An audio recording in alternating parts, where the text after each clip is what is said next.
en attendant les questions, mes frères et sœurs, je vais nous exhorter à nous préparer pour le retour de notre Seigneur et Sauveur Christ Jésus. De plus en plus, les signes de la fin des temps sont là. L'abomination, l'apostasie, les choses tellement horribles, le mariage entre les hommes et les hommes, le mariage entre les femmes et les femmes, les rapports sexuels avec les animaux. Vraiment, l'abomination a atteint un niveau élevé, un niveau tellement élevé. Et le Seigneur Jésus nous a donné cet avertissement en Matthieu chapitre 24. Et c'est un grand passage. S'il y a un passage que vous devez lire et relire et relire, c'est bien celui de Matthieu chapitre 24 qui nous montre ce qui se passe dans la fin des temps. Les faux pasteurs, d'ailleurs, lisons quelques passages, mes frères et sœurs. Rappelons-nous ces choses. L'apôtre Paul disait, je ne me lasse point de vous redire les mêmes choses, car pour vous cela est salutaire. Cela est salutaire. Nous voyons comment le corps de Christ est envahi par les faux pasteurs, les hommes du diable. Ce sont de les appeler hommes de Dieu. Désormais, appelons-les hommes du diable. Donc, les hommes du diable qui se déguisent en ministres de Christ, il n'est pas étonnant, parce que leur père, le diable, fait pareillement. Il se déguise en ministre, en âge de lumière. Donc, ce n'est pas étonnant que ces enfants se déguisent aussi en ministre de Christ. Leur fin sera la perdition. Alors, voyons, mes frères et sœurs, ce grand chapitre où le Seigneur Jésus nous met en garde par rapport aux choses terribles. Les choses terribles qui devaient se passer. Et alors, verset 24. Le verset 24 dit ceci. Car il se lèvera de faux Christ et de faux prophètes. Ils feront de grands prodiges. Regardez, il n'a pas dit feront des prodiges. Il a dit qu'ils feront de grands prodiges et des miracles au point de séduire, s'il était possible, même les élus. Donc, regardez ce qui se passe dans le corps de Christ aujourd'hui. Les pasteurs qui séduisent la multitude, surtout les femmes bornées d'un esprit faible, apprenant toujours, mais n'arrivant jamais à la connaissance de la vérité, font des miracles mensongers, des miracles inspirés par les bagues magiques, par les cannes magiques, par les fauteuils magiques, les mouchoirs magiques, les huiles magiques, soi-disant huile d'olive, mais des caisses d'huile qu'ils amènent chez les marabouts pour imprégner le magnétisme diabolique et vous faire des mauvaises choses. Donc nous exposons ces choses et nous allons continuer à exposer ces choses. La fin des temps est là. Nous vivons la fin des temps. C'est l'occasion pour chacun de nous de se préparer. Que celui qui lit ces choses ou qui écoute ces choses fasse attention. Ce n'est pas par hasard que tu es devant Jésus-Christ TV actuellement en train de suivre ces choses. Dieu a voulu que tu écoutes ce message d'aujourd'hui. Préparons-nous. Il y a des temps difficiles que nous vivons. Et allons dans 1 Timothée. L'Esprit Saint donne notre révélation par rapport à la fin des temps. Des choses terribles qui vont se passer à la fin des temps, mes frères et sœurs. Et qu'est-ce que nous voyons? Et c'est toujours dans la ligne droite de ce que le Seigneur Jésus a dit. En Matthieu chapitre 24, verset 24, il se lèvera des faux pasteurs, des faux docteurs, des faux Christ. Comme ce qui s'est passé dans un pays africain, je ne sais pas quel pays exactement, où quelqu'un se serait levé comme étant Jésus-Christ. Et on l'a chassé de ce pays.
c'est des choses dont nous vous avertissons. D'ailleurs, on a fait des émissions, on montre des faux Jésus qui viennent au Brésil, en Russie, aux États-Unis. Il y a d'ailleurs un faux Jésus qu'on avait dénoncé copieusement derrière Jésus-Christ TV, et il est mort quelques mois après que nous l'avions dénoncé. Celui qui se passait pour Jésus-Christ, qui blasphémait, qui faisait des choses terribles. Un Jésus hispanique, sud-américain, naturalisé américain. Ici aux États-Unis, nous l'avons dénoncé. Quelques mois après, il est décédé, sans même qu'on le sache. On l'a su plus tard. Il est mort comme un chien. On ne se moque pas de Dieu. Et c'est le même avertissement que nous lançons à ces faux pasteurs. Nous avons de l'amour pour les âmes. Nous qui critiquons ces pasteurs, nous les exposons, nous dénonçons leurs œuvres. C'est un mandat biblique. Biblique sur la base d'Éphésiens chapitre 5, verset 11. Ne prenez point part aux œuvres infructueuses des ténèbres, mais dénoncez-les. Nous avons aussi Tite chapitre 1, verset 11 qui dit, il faut fermer la bouche à ces faux pasteurs.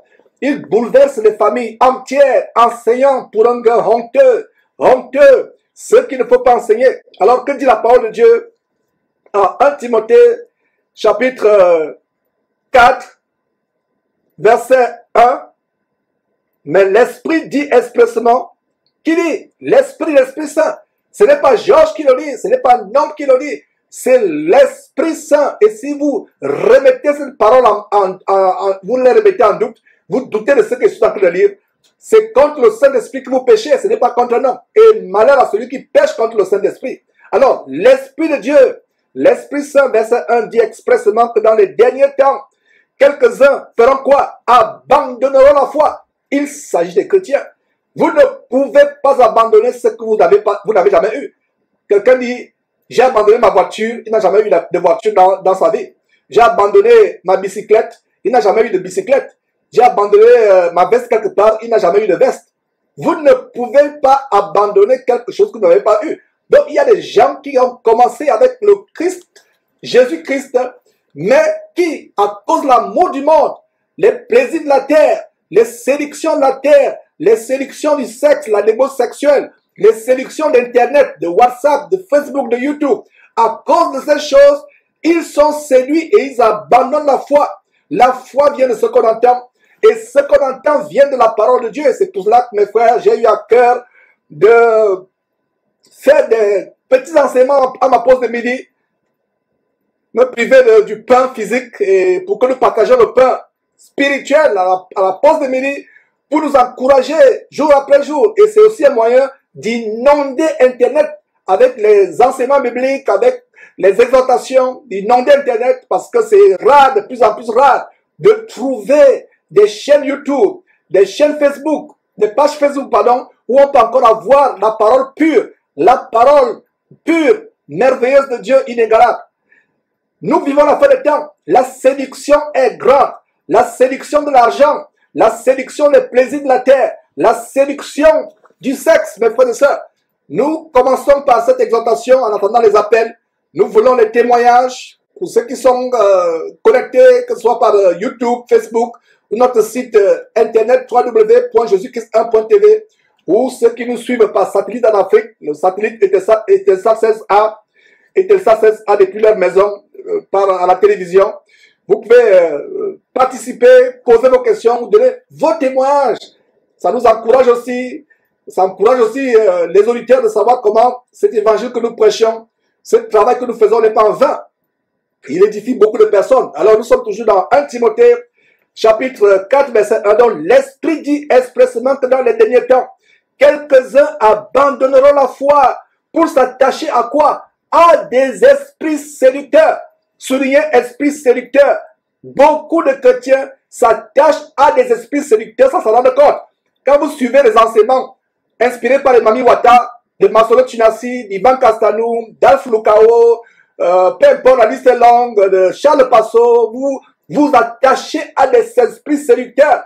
Ces pasteurs qui vont prendre la magie chez les marabouts, ils vont en Inde prendre la magie, ils vont au Bénin ou au Togo prendre la magie, ils vont prendre le vaudou, ils vont se faire magnétiser les bibles, les bagues, les cannes magiques, les fauteuils magiques. Ils signent des pactes avec les sirènes des eaux qui ne sont que les démons. Et quand ces gens vous enseignent, quand vous suivez leurs enseignements, vous vous attachez à des esprits séducteurs. Fuyez ces gens, Mamadou Karambiri, Masolo Tunasi, Ivan Kassanou. C'est des esprits séducteurs qui sont derrière.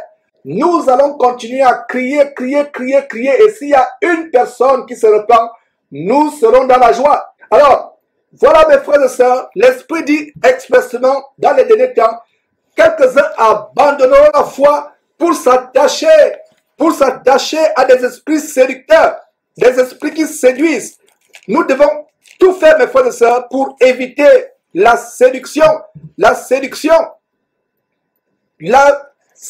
vient du fait que les chrétiens, ne lisent pas la parole de Dieu, n'ont pas le discernement. Jean, l'évangile de Jean, le grand apôtre de Jésus, Jean écrivant son épître, pas l'évangile de Jean, mais l'épître de Jean, dans 1 Jean, chapitre 4, verset 1, il a dit quoi?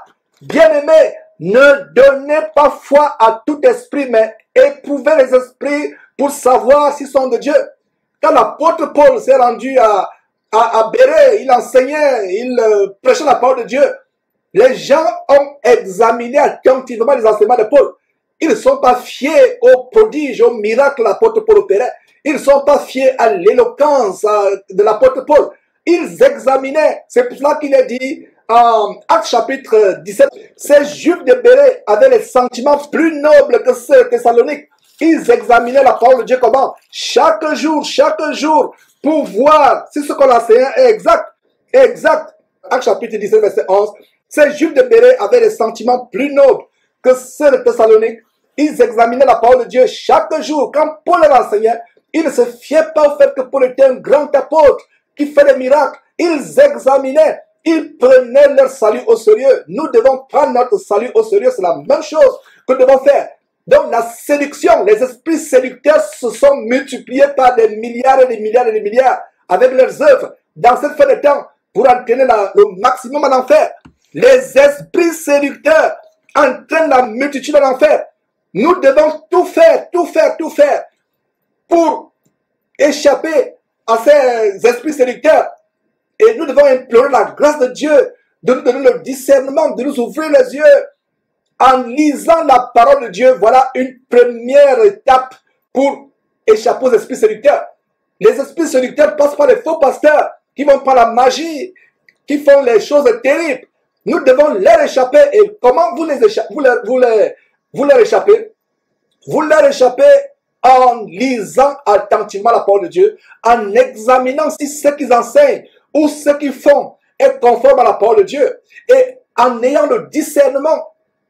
Les choses terribles qui se passent dans le corps de Christ aujourd'hui.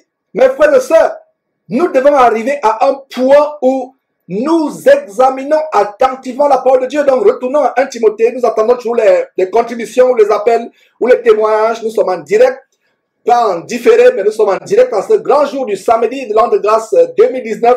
Nous sommes le samedi 3 août, mes frères et sœurs, en train de partager ces choses. Donc, nous attendons vos témoignages, vos questions.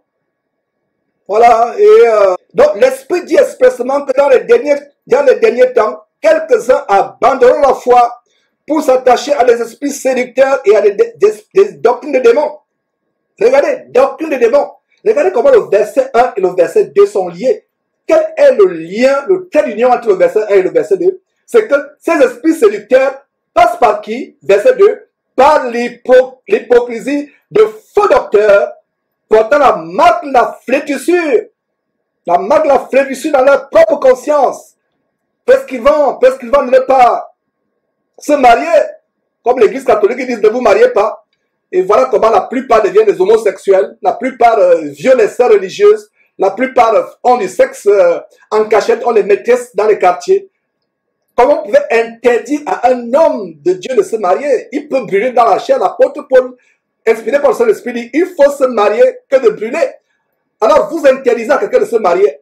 Que dit le Saint-Esprit en Tite chapitre 1 ou alors en 1 Timothée chapitre 3? Que l'évêque, l'homme de Dieu, doit être marié d'une seule femme. Maintenant, si un homme de Dieu prend la volonté délibérée, depuis son libre arbitre, sans en être imposé, d'être célibataire jusqu'à sa mort pour mieux servir le Seigneur, il n'a pas péché. Mais si on le lui impose, ça devient péché parce on l'amène à faire quelque chose qui n'est pas selon sa volonté. Donc l'Esprit dit expressément que quelques-uns abandonnent la foi. Les faux pasteurs sont là pour vous faire abandonner la foi, pour vous attacher à des esprits séducteurs. Eux-mêmes ont lié les pactes avec les esprits séducteurs, avec les démons. Au lieu d'aller en enfer seul, ils veulent vous entraîner en enfer avec eux. Voilà ce qui se passe. Des esprits séducteurs. Esprits séducteurs. Mes frères et sœurs,